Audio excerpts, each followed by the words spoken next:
Salam, hər vaxtınız xeyir olsun. Dünən ART-nin təşkil etdiyi sınaq imtahanında informatika müəllimlərinə bulum taksonomiyasından belə bir sual düşdü. Bu sual da müəllimlər arasında bir qədər fikir ayrılığı yaratdı. Niyə yaratmaq olmasın, niyə təhlil olmasın? Yəni, hərə başqa cür yanaşdı. Hətta bu sualı dəyərləndirmək kimi götürənlər də olmuşdu. Bu suala izah vermək istəyirəm. Bu sual o qədər də çətin bir sual deyil.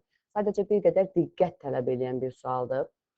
Deyir ki, təsəvvür edin ki, məktəbiniz üçün yeni bir kompüter laboratoriyası qurmağı planlaşdırırsınız.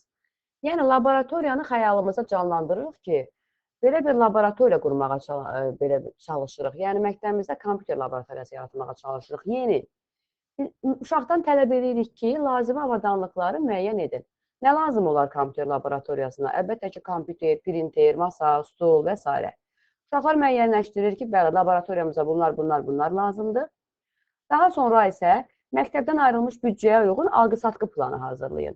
İndi məktəbdən nə qədər büdcə ayrılıbsa, 100 manat, 500 manat, 1000 manat, o büdcəyə uyğun uşaqlar nə etməlidirlər? Plan hazırlamalıdırlar ki, tutaq ki, kompüterə bu qədər verilsə, printerə bu qədər verilsə, masaya bu qədər verilsə, usta bu qədər verilsə, nədir bu?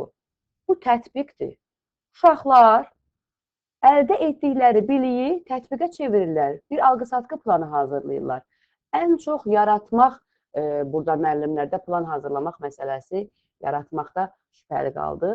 Amma burada yaradıcı heç də yoxdur. Yaradıcı neynədir uşaq? Hazır qiymətlə, yəni vaxtları araşdırdılar, hazır qiymətlə əldə olan büdcəni bölüşdürdülər, bir plan hazırladılar. Yəni, burada uşaq əldə etdiyi məlumatı, biliyi neynədir? Bacarığa çevirdi, yəni alqı-satqı planı hazırladı, belə bir bacarıq yaratdı. Buna nə deyirik? Buna da deyirik, tətbiq etdi. Şagird neynədir? Anladığını tətbiq etdi, bacarığa çevirdi. Bu o qədər də çətin sual deyildi, amma müəllimlərdə bir qədər, belə deyək, müəllimləri də qınamıram, suallar çox uzun idi, ixtisasdan da bəzi ixtisaslar çox çətin düşmüşdü, ona görə də müəllimlər bir qədər diqqətsiz yanaşaraq bu suala yaratmaq və dəyərləndirmək də götürənlər olmuşdu.